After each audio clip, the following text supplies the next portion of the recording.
dan mereka yang memeras itu pun bilang ini titipan oknum, kamu tidak boleh dikasih enak. Saya nggak kenal sama Bang Benny, tapi saya senang dengar ada warga yang berani, yang cerdas, yang rajin seperti itu. Pasti Iya, Uni Bang. bangga juga sama Bang Benny. Ini suami saya dimintai uang lagi, padahal Komnas HAM belum sampai ke Jakarta, bahkan belum sampai ke Bandara Kuala Namu di Medan ini, tapi suami saya udah ditekan, udah dimintai uang, udah dimarah-marahin. Kenapa laporin Komnas HAM? Kemana? Siapa yang laporin? Siapa yang marah-marahin kayak gitu si oknumnya? Saya cerita, saya curhat, Pak, suami saya minta uang 2 juta untuk apa ya? Aduh Bu, kok dikasih? Kasih uang keamanan, katanya gitu.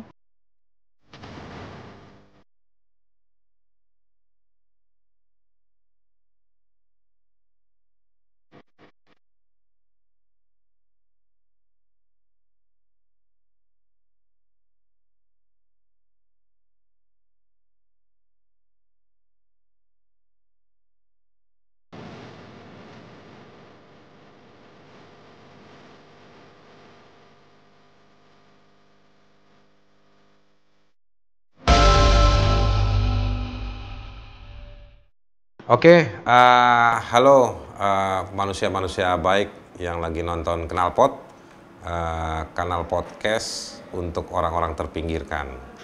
Hari ini kita akan ngobrol dengan Fitra Arya. Saya panggilnya Uni, panggilan untuk orang Minang karena Fitra ini orang Minang, bersuamikan Benny Eduardo ya. Benny Edward Yang mungkin Hasibuan. kalian Benny Edward Hasibuan, mereka tinggal di Medan 1 tahun terakhir ini karena pekerjaan, tapi mereka kehilangan pekerjaan karena Benny di penjara karena dituduh melakukan tindak pidana. Kita akan ngobrol sama Uni Fitra. Apa kabar Uni? Alhamdulillah baik Bang, sehat. Lagi di Medan ya? Ya di Medan Bang, tapi Iya. berdua sama anak aja, sepi di rumah. Anaknya umur berapa? Anak umur 3,5 tahun Bang, 3,5 tahun ya? lagi Iya, pas iya. butuh kasih sayang bapaknya. Iya, betul. Kalau kasih sayang kan sampai tua orang butuh kasih sayang juga. Ya. Ya betul. Tapi Uni, jadi gimana ceritanya sama Bang Benny itu? Ditangkap polisi dia ya? iya Bang, kejadiannya itu tanggal 18 Agustus 2020. Paginya izin ke saya itu berangkat kerja. Karena kan Oke, tiap kerja. hari kerja gitu. Ternyata paginya itu jam 7 itu mereka janjian sama Bang Jonier Nenggolan itu ke kantor gubernur. Untuk klarifikasi kenapa aplikasi e-Samsat dan MOU Telkomsel itu error, sudah seminggu terakhir error gitu. Nah mereka ke kantor gubernur, ternyata yang bersangkutan di luar kota, lagi ada dinas luar kota. Kemudian mereka Orang yang di Samsat yang mau ditemui. Pertama mereka mau ke kantor gubernur Bang, mau minta Oke. klarifikasi kenapa error gitu. Nah yang kedua mereka ke Samsat yang di SM Raja, mereka juga mau Oke. minta klarifikasi gitu. Contohnya tidak kayaknya nggak ada hasil gitu. Nah yang ketiga mereka itu ke ombudsman, kantor ombudsman. Mereka mau mau mungkin konsultasi seperti apalah gitu, kenapa aplikasi e-Samsat ini error selama seminggu terakhir gitu. Nah setelah itu mereka rencananya siang mau bagi-bagi masker. Iya. Kalau nggak salah ya saya kayaknya gitu. Nah habis itu sebelum itu mereka ke kafe. Nah sampai di kafe itu mereka ditangkap gitu Bang. Ada 6 orang berpakaian sipil datang menghampiri, kemudian langsung bilang, saudara ditangkap, saudara akan kami bawa ke Polresta Medan. gitu. Nah, sampai di Itu perjalanan. di kafe mana itu? Saya kurang ingat Bang, kafe mananya. Kira-kira jam berapa itu peristiwanya? Jam 11 Bang, jam 11 itu Jam ditangkapnya. 11. Oke. Jadi Nah, si Bang Benny sama Joniar Iya, dibawa lagi sama ngopi. polisi. Iya, Lagi ngopi Nah, dibawa. mereka dibawa sama satu mobil, terus mobil suami dan kereta motornya si Bang Jonior mereka yang bawa di jalan. Mereka suami tuh polisi telepon. ya? Ke Polresta Medan. Oke. Mereka di jalan suami telepon, Dek, abang dibawa ke kantor Polresta Medan. Loh kenapa? Abang nggak tahu. Abang ditahan. Kenapa? Salahnya apa gitu kan? Nggak tahu. Nanti abang kabari kalau udah tahu kepastiannya apa katanya gitu. Oke. Nah setelah itu saya Oke. nggak tahu lagi kabar. Saya suruh adik ipar saya datang ke Polresta. Tolong tengokin abangmu gitu.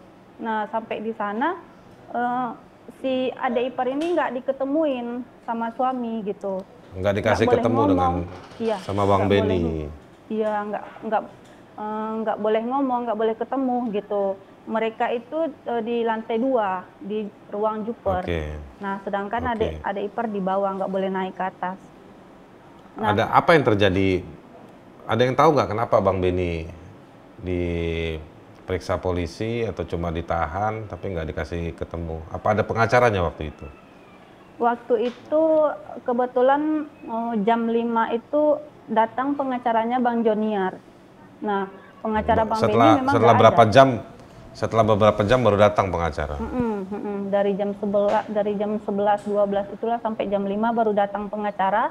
Nah, suami memang disuruh dikasih waktu untuk menghubungi lawyernya gitu, pengacaranya gitu. Nah, kami kan baru tinggal di Medan, jadi kami nggak ada kenal sama pengacara. Yang kenal itu ada di Palembang. Kami sebelumnya tinggal di Palembang 4 tahun, Bang. Tapi sebetulnya, iya, kenapa Bang Benny sama Joniar itu ditangkap polisi itu kenapa? Di tanggal 11 Agustus, Bang, kejadiannya. Apa Mereka itu? Ada ini- kejadian apa? Iya, di tanggal 11 Agustus 2020 itu mereka mengecek beberapa mobil oknum di lingkungan Samsat. Nah, ada sekitar 10 mobil itu ditemukan suami itu ada yang nunggak pajak, ada yang platnya bodong, dan ada yang udah terblokir. Oke. Sebelumnya suami kan aktivis anti pungli, Bang. Sebelumnya suami sama Bang Joniar ini ngeliputnya bukan sengaja. Kadang suami namanya marketing, kadang ketemu di jalan gitu. Nah, disorot. Habis itu nanti barulah karena kan salah satu media yang sekarang kan apa-apa viral dulu, baru diangkat beritanya gitu. Nah, suami punya akun YouTube. Itu pun dari tahun 2014, Bang. Jadi suami ini, Bang Benny ini aktivis sosial media yang ngeliput soal bagaimana peristiwa-peristiwa yang diduga itu pungli ya, pungutan liar. Iya, betul. Nah, jadi dia ngeliput beberapa mobil-mobil yang dipakai yang sebetulnya bermasalah gitu ya. Iya, itu akhir-akhir ini aja, Bang. Oke, akhir-akhir ini aja dia bongkar Sebelumnya di lampu merah, kalau misalnya ada kedapatan mungkin kelihatan pungli, misalnya si oknum ada ini gitu, nah terima pungli, terus suami cari bukti, konfirmasi ke korban, kalau memang iya kenyataan, barulah diklarifikasi, ditanyain sama oknumnya benar nggak ini pungli atau memang harusnya kan tilang gitu, kenapa terima uang gitu. Nah, seperti itu kira-kira, Bang. Jadi sebetulnya Bang Benny ini sama Bang Jonior juga ya? Apa cuman Bang Benny aja, tapi sebetulnya membantu negara untuk mengungkap bagaimana praktek pungutan liar itu terjadi ya. Nah, jadi waktu Bang Benny itu ditangkap polisi, ditahan sampai sekarang, tuduhannya apa? 3 pasal, Bang. Pencemaran nama baik, membuat keonaran. Satu lagi apa ya? Itu pasalnya 6 tahun, 6 tahun dan 10 tahun, Bang. Kena undang-undang ITE juga katanya ya? Iya benar, Bang. 3 Jadi ini pasal. orang lagi rame-rame revisi ini, ternyata polisi masih terus aja nih ya nahan si Bang Benny ya? Iya, Bang. Saya sudah usaha kemana-mana, Bang, sebetulnya. Karena Udah kemana aja? karena yang saya perjuangkan itu suami saya yang saya merasa tidak salah. Hanya Iya saja nggak salah. Kalau menurut saya ada warga membongkar bagaimana ada praktek pungli dilakukan oleh pejabat negara. betul. Ya itu memang kewajiban kita untuk bongkar itu. Iya. Jadi Suami itu video yang mana yang dianggap salah oleh polisi? video yang di tanggal 11 Agustus 2020, Bang. Itu pagi Isinya? kejadiannya jam 7, jam 7 itu mereka liput. Nah, yang liput itu si rekan Bang Benny, Bang Joniar, live streaming di YouTube-nya. YouTube-nya Bang Apa Benny itu isinya? namanya News Pekan.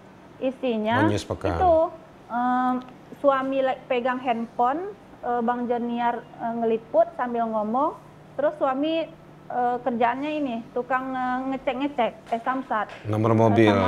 sama Telkomsel. Misal 368 pagar misalnya 17 ini nanti disuruh lihat disuruh dial, habis itu pilih mau cek apa gitu, cek Samsat, pilih 2 Samsat pajak gitu, pilih 2 pajak, habis itu masukin warna mobil, BK mobil warnanya. Nah, kelihatan itu, Bang, berapa pajaknya, apakah ditemukan platnya, apakah platnya bodong, ditemukan kayak gitu. Nah, ada beberapa 10 mobil kira-kira ditemukan di situ, ada yang pajaknya 15 juta, ada yang tidak ditemukan platnya, ada yang bodong platnya gitu. Nah, terakhir Menarik ya, kreatif sebetulnya Bang Benny ini ya. alhamdulillahnya, Bang, itu Bang Benny tidak pernah minta dirinya dibilang YouTuber. Bang Benny minta dibilang aktivis anti pungli. Nah, Iya, dia Bang Benny aktivis anti pungli. Iya, di YouTube itu nggak pernah minta, ayo subscribe, saya Benny Edward, nggak pernah kayak gitu, Bang. Nah, Iya. alhamdulillahnya sampai ditangkap itu subscribe-nya hampir 700.000, Bang. Iya. Rata-rata. Terus pengikutnya akunnya itu disita hampir, sama iya. akunnya disita. Sepertinya Akunnya disita oleh polisi. iya, Bang. Kayaknya oknum yang nyuruh tutup. Nggak tahu siapa, tapi sekarang YouTube-nya udah ditutup, Bang. Gitu. Oh, YouTube-nya ditutup. Ya. Jadi berarti video-video yang membuktikan bahwa ada pungli-pungli, ada kendaraan-kendaraan bodong itu nggak bisa lagi terlihat ya?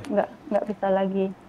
Nah, Nah sekarang tadi pertanyaan saya gini, Uni, Iya. yang dianggap materi yang melanggar hukum itu yang mana? Nah, terakhir ada mobil Jazz.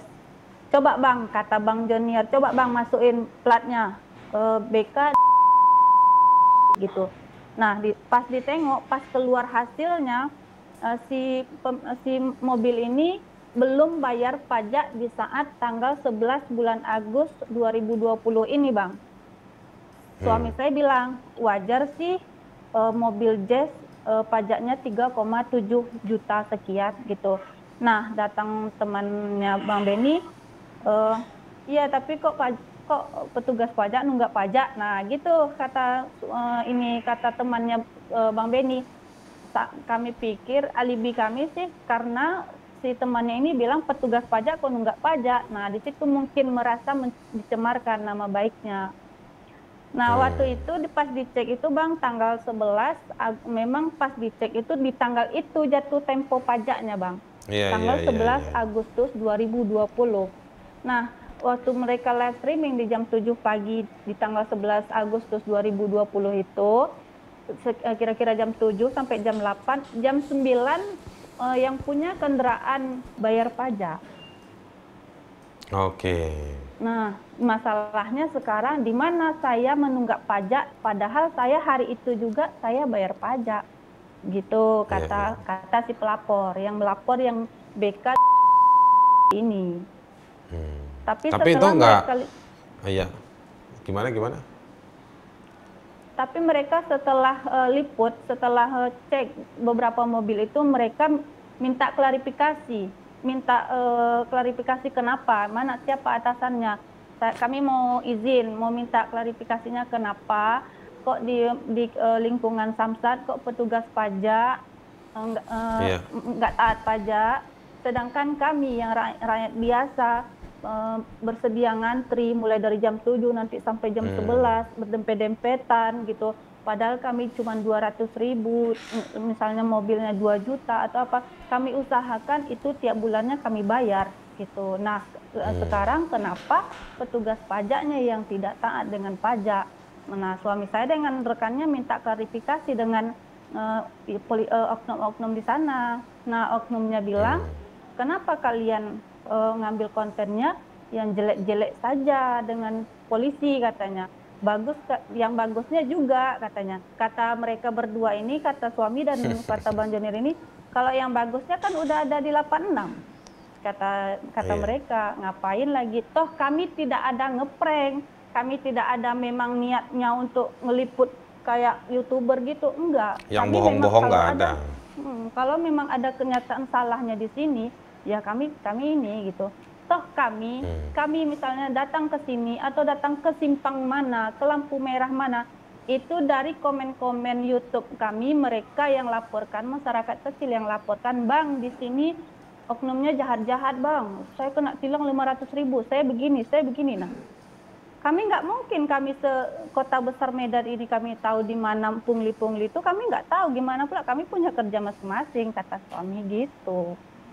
Nah, masalahnya Iya, ini iya. yang dipermasalahkan sekarang, masuk ke kandang mereka tidak ada izin, padahal suami ada minta izin, terus pulangnya minta klarifikasi juga kenapa mobil-mobil ini tidak taat pajak, kenapa tidak bayar pajak, toh cuman melangkah aja dari ruangan ini ke ruangan ini bayar pajak, tetapi kenapa tidak taat pajak, gitu Bang.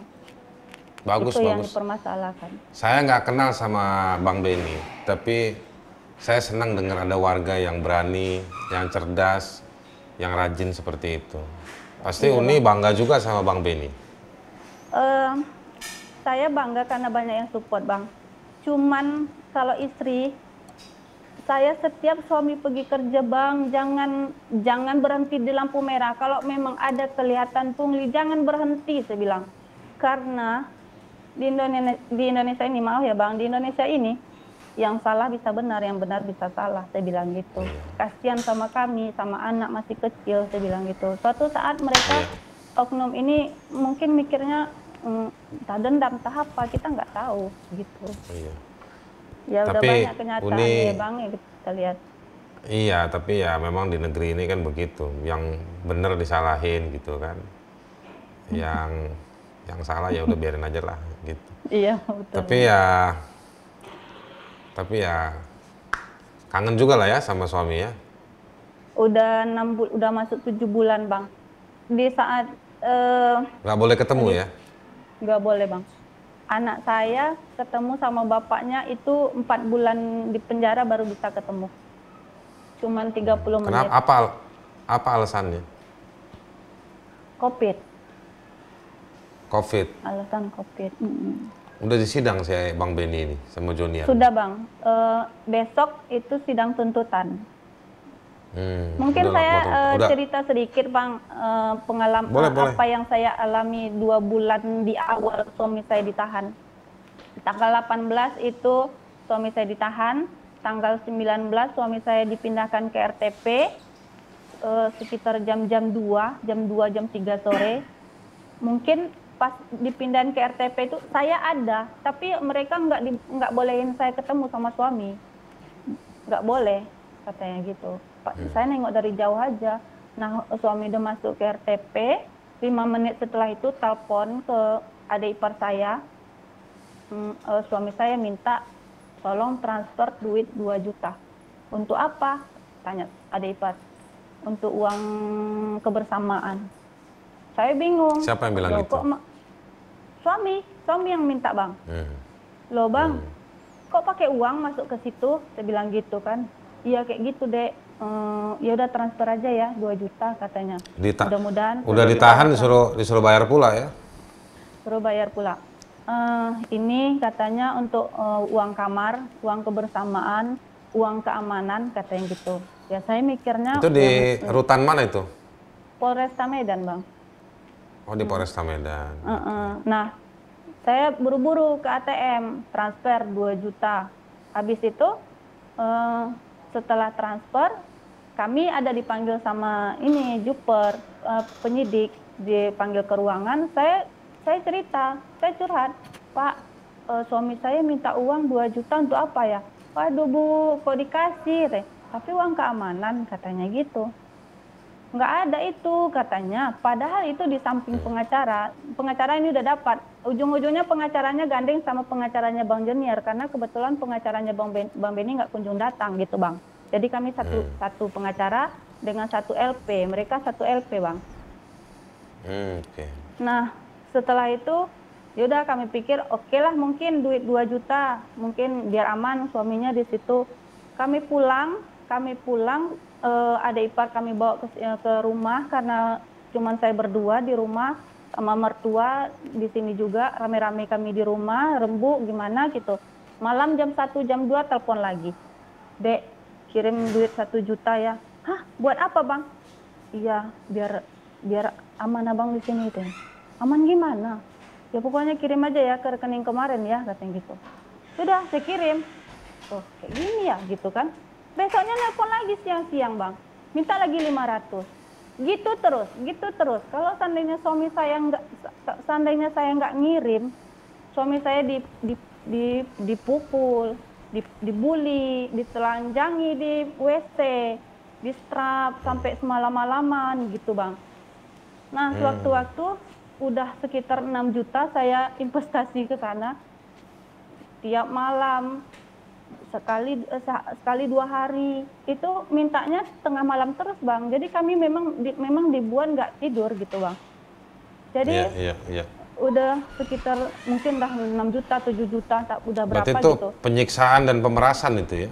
Iya, dan mereka yang memeras itu pun bilang ini titipan oknum, kamu tidak boleh dikasih enak gitu bang. Jadi apa-apa memang tidak dikasih enak, mau tidur pun diapain, kayak sinetron saya pikir bang, kayak nggak boleh tidur nyenyak, nggak boleh. Sinetron kan bohongan, kalau ini beneran. Betul bang, makanya saya ya Allah kok diperlakukan kayak seperti teroris, lebih parah dari teroris. Nah pengacara nggak boleh ketemu sama kliennya, nggak boleh nelpon, nggak boleh bang, nggak boleh. Nah nelpon ke keluarganya pun nggak boleh, nelponnya ke kami cuman minta uang terus. Kalau pas disuruh minta uang bisa nelpon? Bisa, tapi bisa pakai telepon juga dalam sel. Iya, malam-malam. Tapi mereka itu di sampingnya bang, nih telepon katanya gitu kan, telepon istrimu minta uang. Nah seperti itu bang. Jadi akhirnya saya berpikir gimana caranya uang ini tidak mengalir tapi suami saya aman di dalam gitu. Nah waktu itu minta 1 juta, saya kirim 200. Tujuannya apa? Biar malam ini suami saya tenang, saya janjiin untuk besok gitu bang. Saya kirim 200, totalnya tengah malam minta lagi 200, minta lagi yang 1 juta ini baru 200 saya terima, ini yang 800 lagi mana gitu. Saya kirim lagi sedikit-sedikit biar aman itu untuk malam ini dan siang besok gitu bang. Sampai saya alasannya anak kita sakit bang, gimana ini biaya anak sakit, gimana ini uang dari mana lagi, udah berapa uang masuk ke situ gitu. Dan saya mau nanya sedikit. Iya. Uni di rumah diteror juga, diintelin? Enggak bang, cuman saya diteleponin gitu. Diteleponin begitu ya tiap malam. Cuman bahasanya memang bahasa, saya bilang kurang ajar memang, pelecehan apalah gitu, panggil kau, panggil apa gitu. nggak pantas ngomong sama perempuan gitu. Iya, Saya iya. tanggal 18 suami ditahan itu, saya tanggal 20 itu udah langsung lapor ke Komnas HAM, Bang. Kemudian Oh, oke. ini cerita kita Komnas sampai HAM, mana-mana Komnas HAM gitu. Medan. Enggak, Bang. Di ini Komnas HAM RI. Oke, di Jakarta. Apa respon Iya. mereka? Nah, mereka langsung respon. Mereka langsung balasin surat saya. Surat saya ditebus ke Kapolda Medan, ke Kapolres Medan gitu. Nah, mereka ini Tapi nggak ada yang berubah. Iya, mereka ini tidak harus ditahan dalam suratnya. Bahkan mereka ini bisa dijadikan duta kesadaran untuk membayar pajak, kata Komnas HAM. Mereka datang, memang menindaklanjuti, datang ke Medan, Bang. Datang ke Medan, alhasil nggak ada sama sekali, nol. Mau ketemu Beni pun nggak dapat, alasan COVID. Pulang, bertiga orang tim Komnas HAM itu pulang dengan tangan kosong. Pas tim Komnas HAM mau balik ke bandara, mau pulang ke Jakarta, suami saya dimintai uang lagi. Saya telepon lagi Komnas HAM itu, Bang, ini suami saya dimintai uang lagi, padahal Komnas HAM belum sampai ke Jakarta, bahkan belum sampai ke bandara Kuala Namu di Medan ini, tapi suami saya udah ditekan, udah dimintai uang, udah dimarah-marahin, kenapa lapor ke Komnas HAM, kemana, siapa yang laporin, siapa yang marah-marahin kayak gitu si oknumnya. Nah, saya ini lagi buat surat pengaduan lagi ke Komnas HAM. Ditanggapi lagi, dan yang surat kedua itu ya ditebuskan ke Kapolri, Kabar Eskrim. Ya. Nah, itu terus kemana satu lagi itu? Dan itu nggak ada yang berubah situasinya sampai sekarang ya? Nggak ada. Nah, udah 2 bulan suami saya di blok itu, saya lapor lagi ke Ombudsman. Pergi lagi ke Ombudsman, cerita. Sampai Bapak Ketua Ombudsman yang di Medan ini bilang, kok kamu baru sekarang datang, katanya. Masya Allah, Pak. Pada suami kamu sebelum ditangkap hari Selasa itu kesini, katanya. Udah menceritakan semua masalahnya, katanya gitu. Kenapa kok baru datang sekarang? Dan akhirnya Bang, Bapak itulah yang membantu suami saya pindah ke blok lain. Yang tidak ada lagi sama Ombudsman. Ada sama Ombudsman baru agak ada perubahan dikit ya? Ada perubahan. Tapi kasus pemerasannya nggak dibongkar sama Ombudsman? Dibongkar ke Propam. Tapi kayaknya udah pembiaran, Bang. Pembiaran. Di Propam ada proses sekarang? Enggak. Enggak ada. Enggak ada? Enggak ada. Propam Polda nggak ada proses? Enggak ada. Tapi nanti saya iseng-iseng saya mau tanya deh. Ya. Saya mau tanya sama Propam di Mabes sama juga nanti yang di Polda, saya coba nanti tanya. Itu, Bang. Oke, sekarang gini. Pertama saya turut simpati ya, prihatin ya sama situasi Uni, Bang Beni, Bang Joniar gitu sama keluarga semua ya. Tapi saya yakin masyarakat semua dukung lah. Kasih doanya, meskipun kita hari ini ya di banyak tempat masyarakat ini nggak berdaya ya lawan negara ya. Ada orang kayak Bang Beni, Bang Joniar itu ya bantu ungkap situasi ini, masih juga ibarat kata digebuk lah ya, dipukul balik malah dipidanakan. Jadi memang ini kejadian seperti ini banyak masyarakat yang mengungkap adanya pelanggaran-pelanggaran hukum, termasuk pelanggaran-pelanggaran hukum oleh aparatur negara, justru mereka diserang, justru mereka dipidanakan.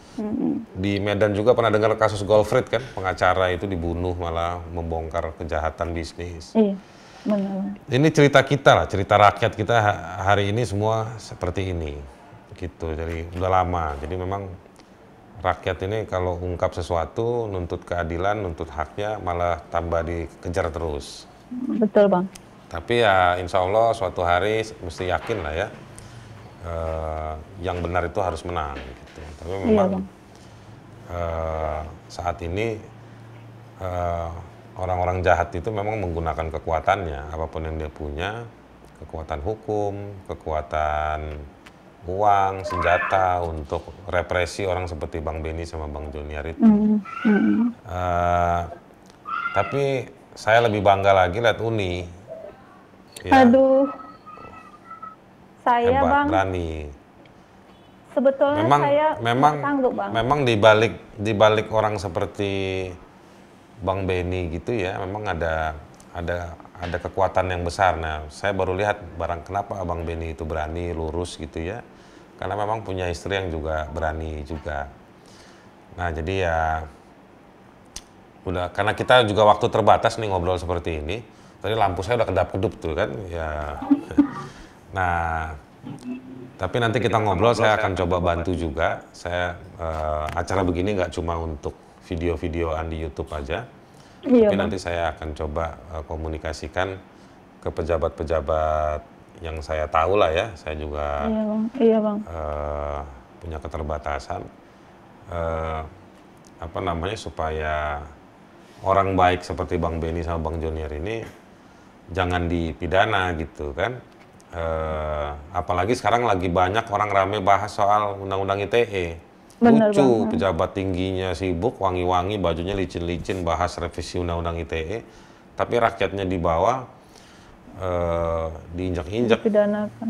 atas nama penegakan hukum. Padahal dia lagi membantu mengungkapkan siapa pejabat negara yang nggak benar itu. Iya. Kira-kira begitu. dapat itu ya. Apa pesan Uni buat orang-orang yang nonton video ini? Eh, sebelumnya Bang, ini ada Kapolda Kalimantan kalau nggak salah ya, itu bahkan masyarakat yang berani videokan dan viralkan gitu, malah dapat penghargaan itu di tahun 2017. Dapat penghargaan. Tapi itu di dapat Kalimantan. handphone. Bahkan suami saya nggak butuh itu sebetulnya, Bang. Maksudnya kalau pajak itu menyelamatkan aparatur keuangan, Iya. itu kan aparatur negara. Betul. Gitu. Nah, harapan saya sih, saya hanya ibu rumah tangga yang nggak tahu hukum, yang nggak tahu segala-galanya, yang tahu saya ngurus rumah, ngurus dapur, ngurus anak gitu. Bahkan saya juga nggak diperbolehkan suami kerja karena suami itu pindah-pindah gitu, Bang. Jadi gimana saya mau kerja? Saya nggak mau suaminya di mana, saya di mana. Yang penting saya ikut suami, biarlah saya apapun penghasilannya cukup untuk saya gitu. Nah, saya tahu masyarakat Indonesia ini banyak sekali mendukung suami saya. Saya tidak hanya melihat komentar-komentar dari YouTube suami saya, tapi dari Facebook atau dari mana aja, Instagram atau dari mana, saya lihat, Bang, 90% itu mereka mendukung Bang Benny. Cuman mereka tidak ada punya kekuatan untuk membela, mereka tidak ada punya power, nggak ada power untuk membela aparat gitu. Nah, harapan saya saya minta doanya agar suami saya sehat di dalam, dan alhamdulillah suami saya sekarang udah aman, tidak dibully, tidak diperas lagi, tidak dikriminalisasi lagi. Namun harapan saya setelah sidang ini suami saya bebas, dan saya mohon ke suami saya jangan lagi lakukan ini. Karena saya nggak sanggup, Bang. Nggak sanggup saya sebetulnya. Tapi mau gimana, saya harus bela suami saya harus perjuangkan suami saya. Oke. Terima kasih Uni. Terima kasih bukan cuma untuk wawancaranya, tapi terima kasih punya keyakinan bahwa orang yang benar patut perjuangkan. Betul, Bang. Oke, manusia-manusia yang baik, saya mau ucapkan selamat kepada para penjahat yang berada di balik kekuasaan, yang berhasil menjebloskan dan mempidanakan, menyiksa dan memeras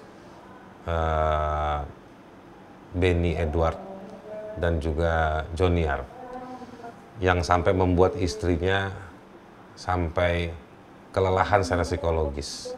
Anda menang, Anda bisa memenjarakan mereka, tapi bau tengik tetap bau tengik, bahwa yang benar tetap benar dan masyarakat tetap mendukung. Saya cuma mau ingatkan aja, dari buku-buku yang saya baca, dari teori yang saya pelajari, bahwa kebenaran dan keadilan itu bukan miliknya penguasa, tapi dia pemiliknya alam dan dimiliki oleh alam dan dimiliki oleh manusia-manusia tanpa identitas, tanpa jabatan, dan tanpa pangkat. Kita akan ketemu dengan cerita-cerita orang terpinggirkan lain lagi. Kita akan kembali di Knalpot berikutnya. Oke. Makasih ya, Uni.